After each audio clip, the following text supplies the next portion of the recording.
Coach, you want to open with a comment about the game, and then we'll take some questions. Well, I'm extremely well. Let me say this. Let me say I got a lot of respect for Murray State, Jody, and I mean they are a very well coached football team. He has had to rebuild that program, but they are very well coached.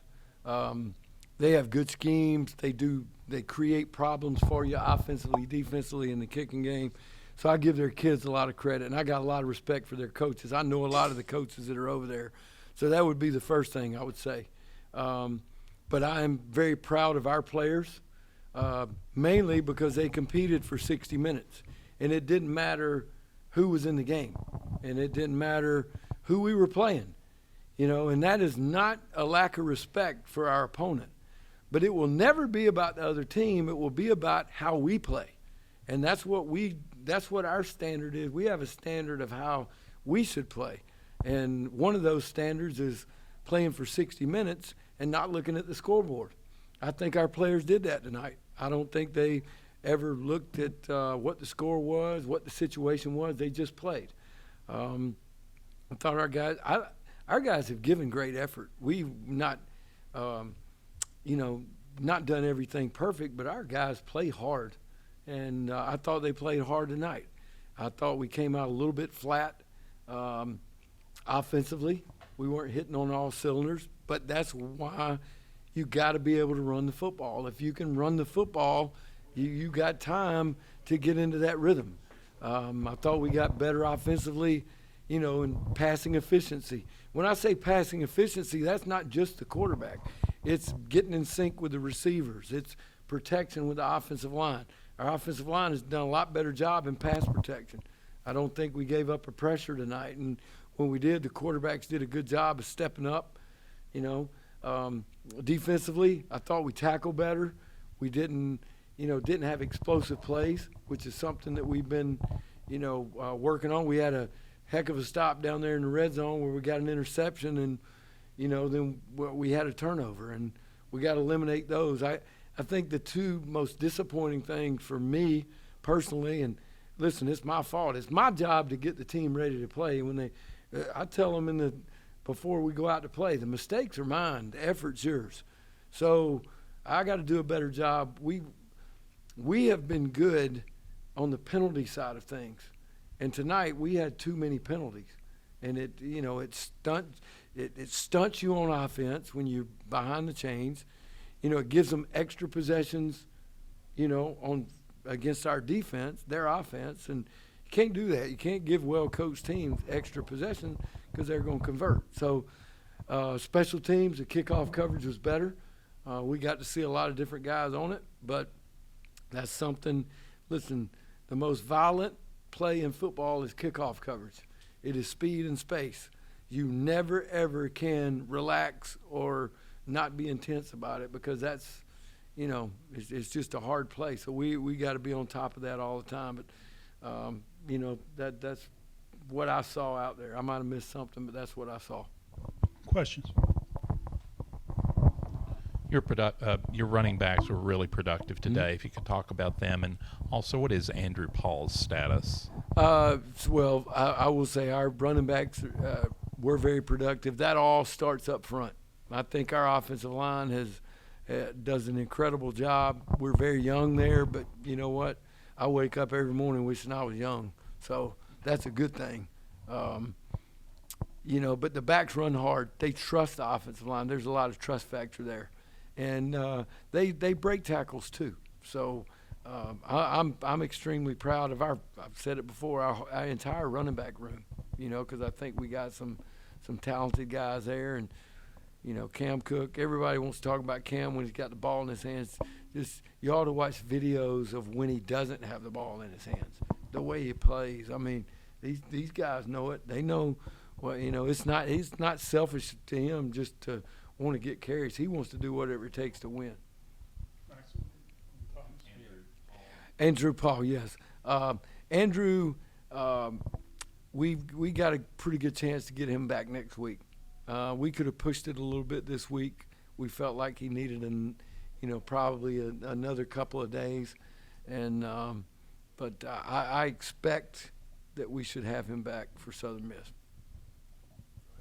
Coach, Caden Creel was out there on punt returns. Hmm? Can you just talk about why the backup quarterback is out there, and then also just how weird is it maybe to see him go catch the punt? If the backup quarterback's one of your best players, we got to get him on the field, and he's one of our best football players. And I think it's going to help Caden later on, because even he told me, he said the speed on special teams he said it's even more than when I'm playing quarterback. So I think it's going to help the game slow down for him even more. He is a competitor, and listen, I've been at places before. We're going to take the very best players we can and put them on special teams. It doesn't matter what position. I told the guys before, I had a specialist one time that was not going to be our kicker or punter, but he would work on the scout team every day. And he became one of our best special teams players at Georgia Tech. And we were pretty salty on special teams back then. I mean, he was, Troy Garside was a backup kicker. So we're going to take the best players and play them. And if they can help us win, we're going to do that. Coach, Brock Rechsteiner's role, it seems like, has expanded a lot from last year to this year as far as, what spots you use him. Can you just talk about kind of his role on the team and kind of the night he had tonight as well? Well, and I said this about Pearson in the press conference this week. We want, when we look at our football team, we want people to say they are fast, they are physical, they are tough, they are disciplined, and they will compete. Well, if you want to be that kind of football team, then you got to have that kind of football players. And he is the epitome of those things. And he's very unselfish. Now, he's competitive, but he's very unselfish. He wants to do what is, best for the team. And like I had to tell him earlier, you got to, listen, your production's going to come. Just keep doing your job. Just keep doing your job. The results will come. That's hard for a young man.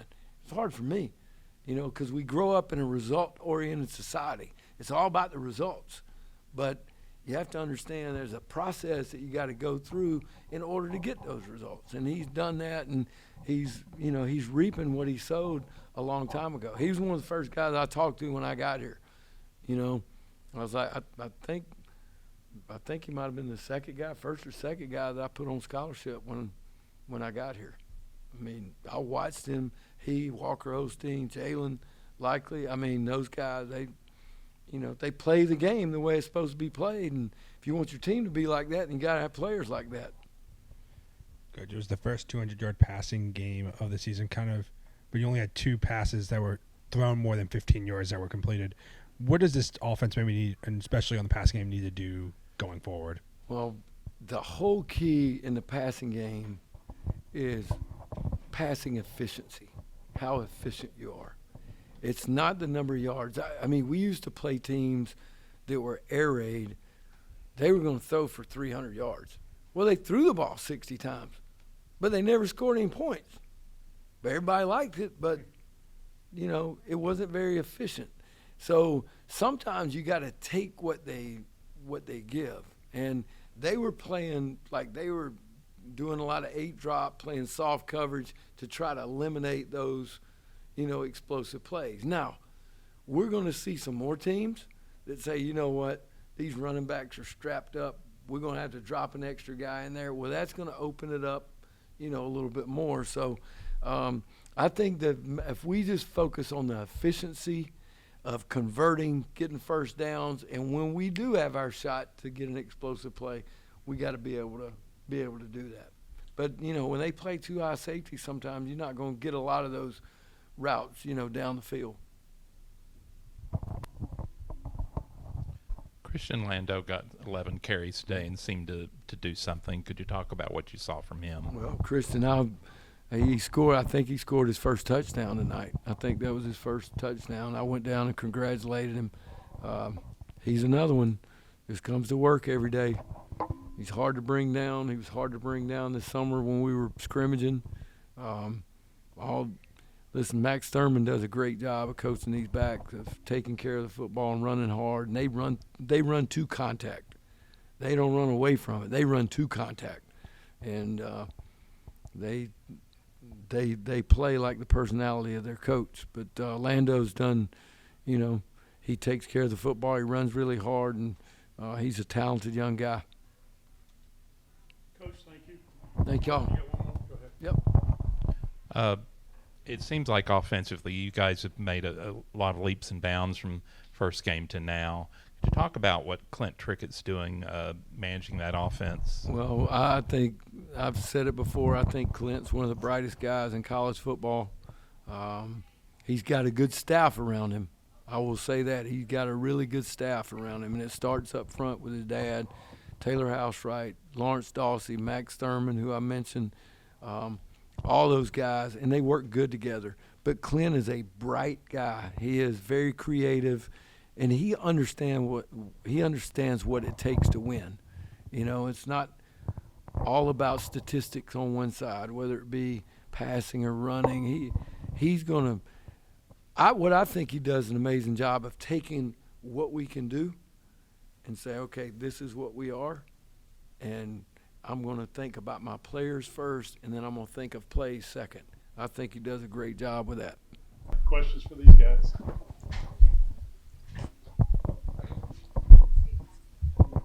Yeah, Brock. The first touchdown of the game, you took a touch pass, you ran into some contact, and you reversed it for the touchdown. Can you just talk about what's going through your head on a play like that? Really just when I get the ball, just make most of my opportunity, just make a play. And I should have actually kept running to the outside, but I just cut back and made a play. So. Buck, have you seen maybe from the passing game as a whole, just kind of improving each game? Yes, just being more efficient, like you said, and then just make sure everybody's doing what they're supposed to be doing. We had a lot of MAs the first few games, so just clean up in that sense and just being where you're supposed to be every play. Tre'quon, can you just talk about how the secondaries come together? It's a completely new group than it was last year with a lot of new faces. Just talk about the development of that group from when you got here to now. We got a lot of, I won't say new guys. We got a lot of freshmen that, bond well, bond tight, even off the field. We even talk to each other. Got a little group chat, try to do things here and there.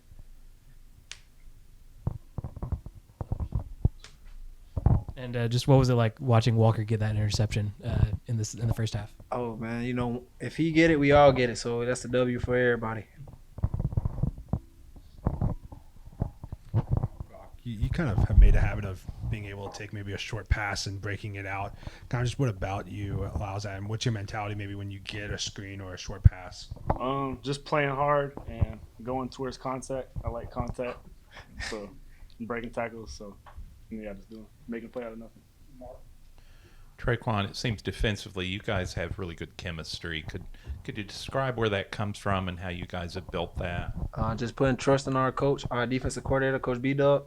Putting a lot of trust in him, and just whatever call he called, just go execute it. Yeah, Brock. Gavin looked really comfortable looking your way tonight, trusting you. Can you just talk about the relationship that you've built with him? Yes, no, we've been good friends since he first got here. Even before he committed here in the spring, we were on the phone together a lot. So just continue to get throws in together. Also, just on Mondays on our off day, we get throws together and just spend a lot of time together. Brock, it seems like, well, obviously this offense provides a little more opportunities for you guys than a rich route offense maybe. Just what's it been like kind of watching your role expand to, even getting some rushing attempts in the offense as well? Yes, just being ready for my opportunities, really, and just making the most out of them when I get them, really. Buck, when Coach Kelly got here and you were put on scholarship, can you just talk about, how you found out and just what the emotion of that was like? Yes. Yeah, no, it was kind of just finally the work paying off, really, because I was even playing a lot for really the last 2 years, but I wasn't really getting as much money. So just finally getting on money was nice. I feel like I got a reward. Couple more for these guys. Tre'quon, your family has a really good relationship with Coach Kelly. Just I know your brothers as well, obviously. I know him pretty well. Just talk about, originally committing here and just how you feel like your connection with Coach Kelly is. So me and Coach Kelly had a great connection while I was at Alabama. So he actually recruited me when I was at Alabama. And, when I got there, he just, took me under his wing and just tried to, guide me through my way at Alabama because, that ain't gonna lie, that was probably, toughest time that I had in college. So he just guided me through, and when I got here, he didn't change. He just showed me he was the same person. Coach Kelly just gonna be Coach Kelly. No matter who you are.